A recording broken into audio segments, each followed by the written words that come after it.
मित्रांनो, गेली 4 दिवस झालं भारतामध्ये फक्त एकच नाव गाजतंय, मेसी मेसी आणि मेसी.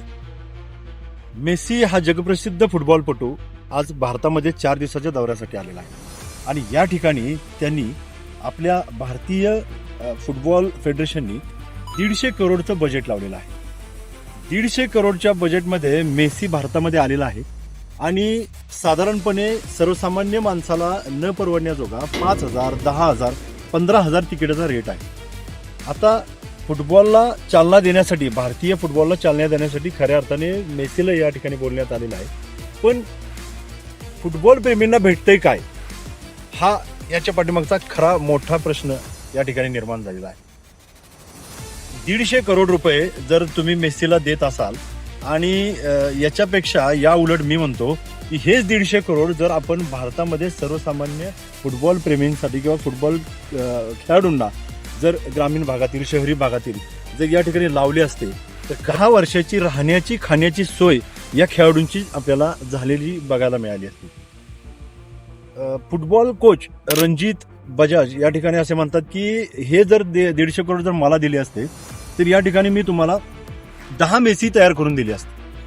खऱ्या अर्थानं हे लोकांना कळायला पाहिजे, फेडरेशनला असो, फुटबॉल फेडरेशन असो किंवा आपलं सरकार असो, यांना हे कळायला हवं की या ठिकाणी खर्च कुठे करायला पाहिजे.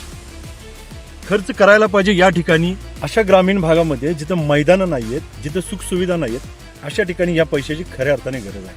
आणि मी म्हणतो, मला असं म्हणायचं आहे, मेसी भारतात आल्यानंतर मेसीवर आम्ही प्रेम करतो. मेसी खूप छान खेळाडू आहे, खूप खरंच जबरदस्त असा नावाजलेला चांगला खेळाडू आहे. पण याच्यापेक्षाही चांगला खेळाडू आपल्याच भारतात आहे, हे मात्र आपण विसरून गेलो.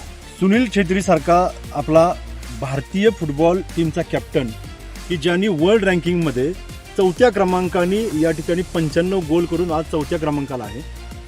खरं तर अशा महान खेळाडूला आपण आता या ठिकाणी विसरतोय.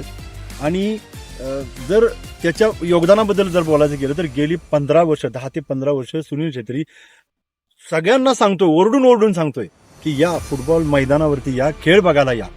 आणि आज त्या ठिकाणी त्याला कुठलेही प्रतिसाद दिला जात नाही. मेसी आल्यानंतर मात्र 70 फुटाचा पुतळा उभा केला जातो आणि लोकांनी इतक्या प्रमाणामध्ये तिकीट काढून जर आपण गर्दी करायला मिळतो. आमचा मेसीला विरोध नाही, मेसी हा खरंच महान खेळाडू आहे. पण याचबरोबर सुनील छेत्री हा सुद्धा महान खेळाडू आहे.